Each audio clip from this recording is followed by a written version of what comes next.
Dans l'histoire du sport automobile, il y a eu des pilotes, des écuries, des personnalités, mais également des voitures qui ont marqué les esprits. Des voitures qui se distinguent par leurs innovations, par leur forme, par leur livrée, mais également par leurs résultats. C'est le cas de la McLaren MP4 qui est peut-être la meilleure Formule 1 de tous les temps. Bienvenue dans ce nouveau concept, les voitures mythiques. Et excusez-moi si jamais je parle du nez dans cette vidéo, mais c'est un vrai calvaire. Bonne vidéo.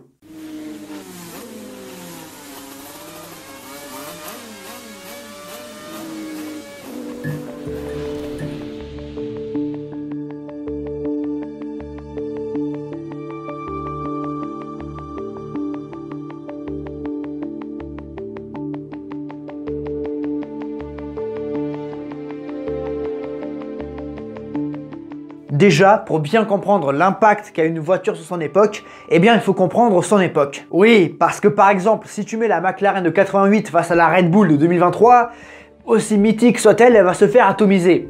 Du coup, c'est bien de remettre les choses dans son époque. Vous voyez ce que je veux dire? Les années 70 ont été les années des innovations en sport automobile, entre démocratisation des ailerons, développement de l'aérodynamique, pneus slick, wing car, fan car et moteur turbo compressé, il y a de quoi dire. Clairement, c'était une décennie folle en Formule 1 et en sport automobile. Les années 80 sont plus faites d'évolutions et de petites nouveautés que de grosses révolutions.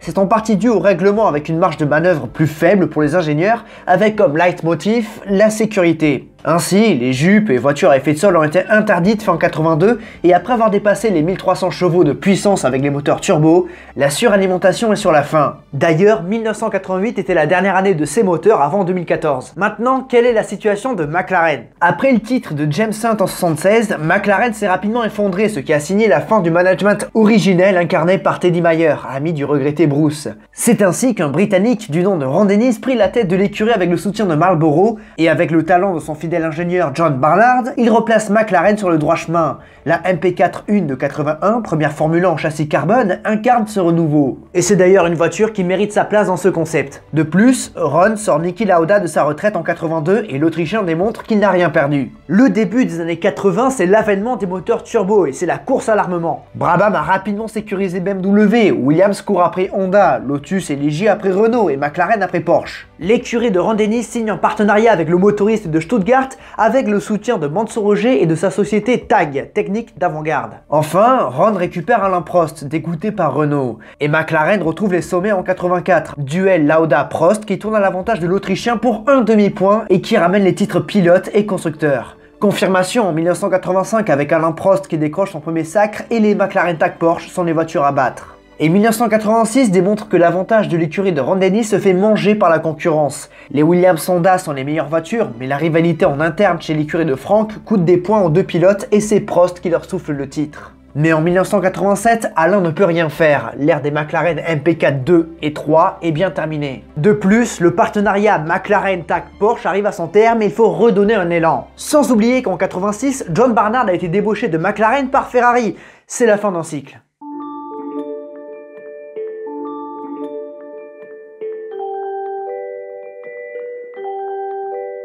Si McLaren a perdu John Barnard, le père de la MP4 première F1 à châssis en carbone, elle a récupéré un autre druide. Ce dernier est sud-africain et se nomme Gordon Murray. Bon, il ne faut pas oublier l'américain Steve Nichols qui fait également partie des ingénieurs les plus importants de la F1. Et c'est ensemble qu'ils vont concevoir la McLaren de 88.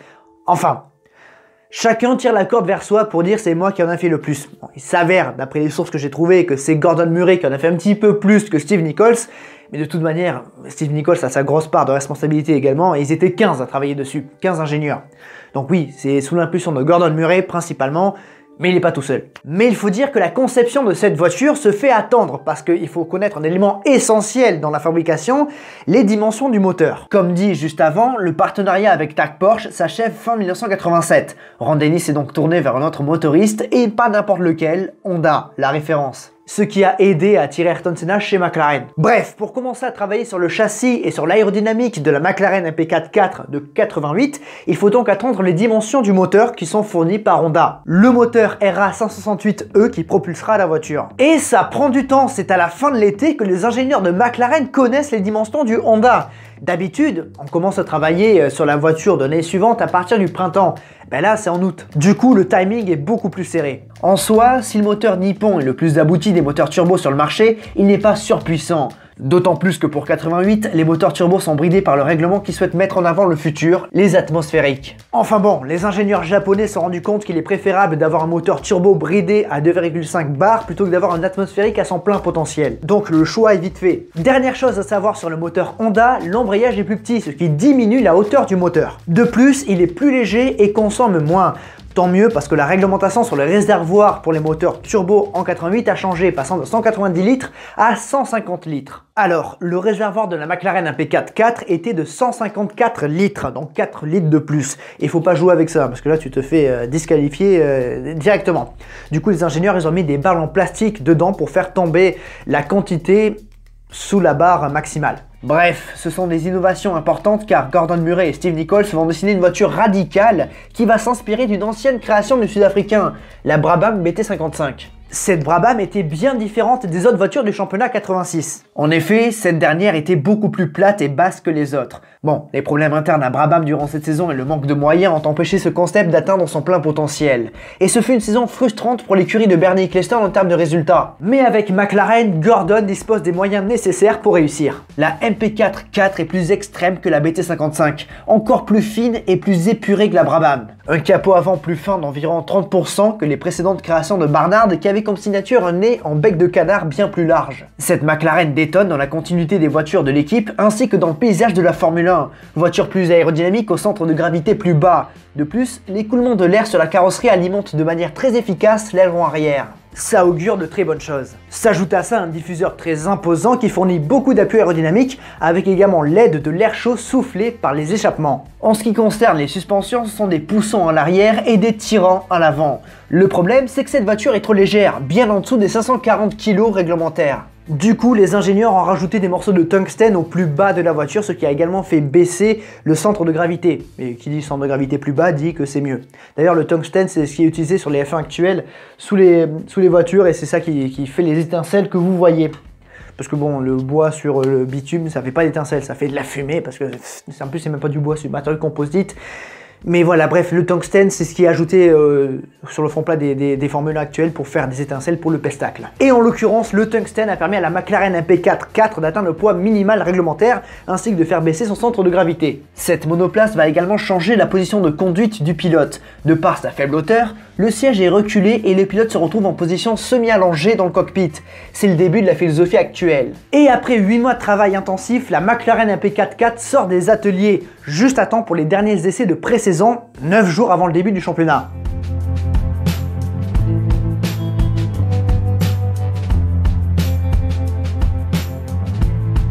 Les premiers tours de roue de cette McLaren sont écœurants pour la concurrence. Ayrton Senna, qui réalise les premiers kilomètres pour l'écurie de Woking, est stupéfait par l'outil qu'il a entre les mains. En effet, pour ses premiers tours de roue, cette voiture colle une seconde à ses plus proches concurrents qui, eux, sont à plusieurs centaines voire milliers de kilomètres de roulage. Alain Prost, qui émettait des doutes sur la position de conduite, accepte de faire des concessions en vue de l'efficacité de la voiture.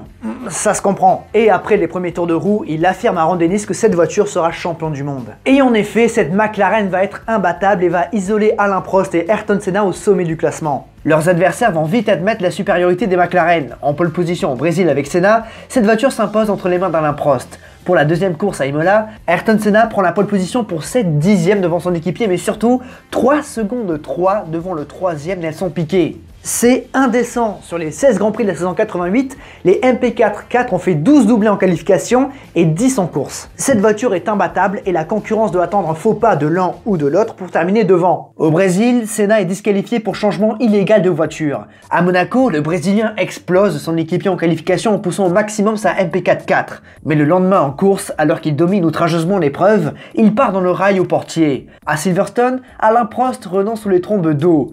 C'est d'ailleurs en Grande-Bretagne que McLaren est battu pour la seule fois de la saison en qualification, battu par les Ferrari de Berger et Alboreto. Au fil de la saison, McLaren continue d'apporter des modifications sur la MP4 qui conserve donc son avantage sur la concurrence. 15 pole positions en 16 courses, mais également 15 victoires en 16 courses. La seule défaite de cette McLaren MP4 est à Monza.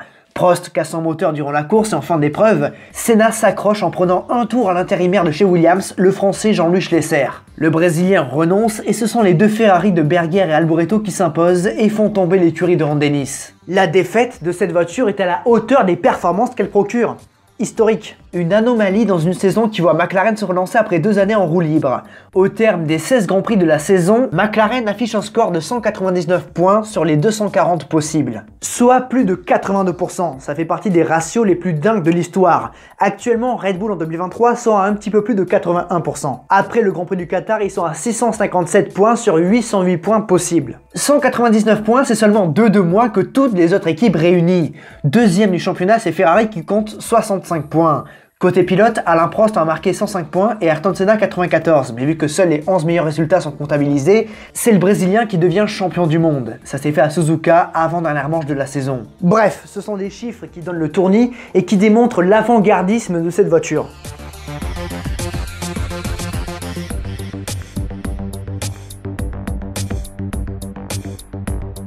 L'héritage de la MP4 est grand. Comme les autres voitures innovantes et révolutionnaires, elle a transformé l'identité de la Formule 1. Après les voitures ailerons de la fin des années 70, début des années 80 qui nous offraient des courbes très aérodynamiques, les Formule 1 sont devenues plus trapues et plus géométriques. Une allure plus haute et grosse qui avait malgré tout son charme et qui fait office de Madeleine de Proust pour nous replonger dans les années 80. Cette MP4 a donc fait basculer la Formule 1 dans l'époque des voitures épurées et fines aux allures très légères et très maniables. Avec cette voiture, la F1 a mis un pied prématurément dans les années 90. En 2 saisons, le plateau de la Formule 1 a radicalement changé. Puis, en plus d'avoir changé l'identité de sa catégorie et d'avoir changé la position de conduite des pilotes de Formule 1, son héritage est aussi très important du côté des records et de l'histoire. En plus, en étant la voiture qui a conduit Senna à son premier titre, ça lui rajoute de l'importance. Mais surtout, cette voiture a la réputation d'être la meilleure Formule 1 de tous les temps.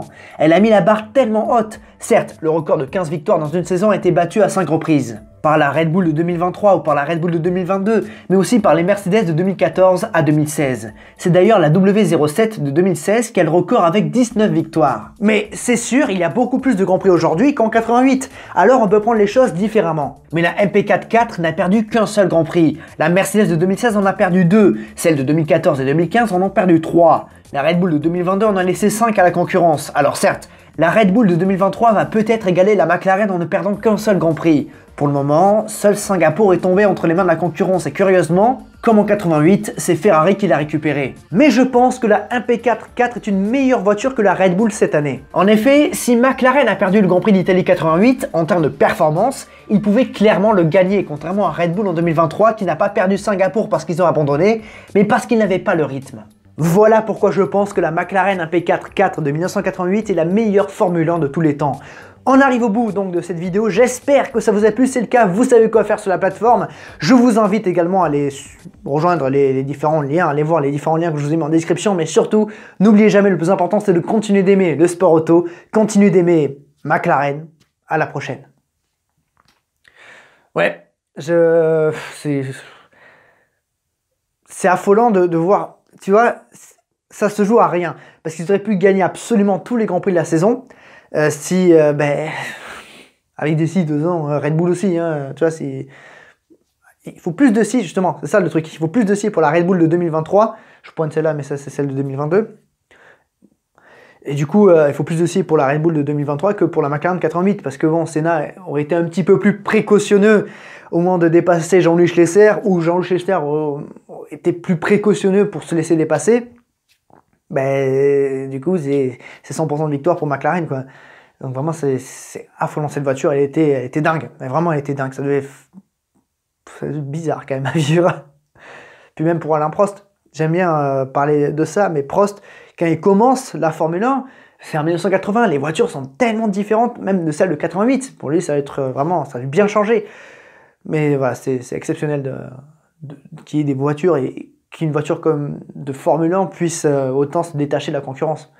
Par rapport à la pire voiture, oui, c'est normal qu'il y ait énormément d'écart, mais là, par exemple, Imola, 3 secondes 3 d'écart avec la Lotus qui est 3e, c'est indécent. Certes, aujourd'hui, la Red Bull domine à mort, mais jamais les écarts entre le premier et le dernier n'ont été aussi serrés. Bon, ça, je pense, ça fera l'objet d'une prochaine vidéo, je pense. Ouais. Sinon, réagissez en commentaire. Des bisous!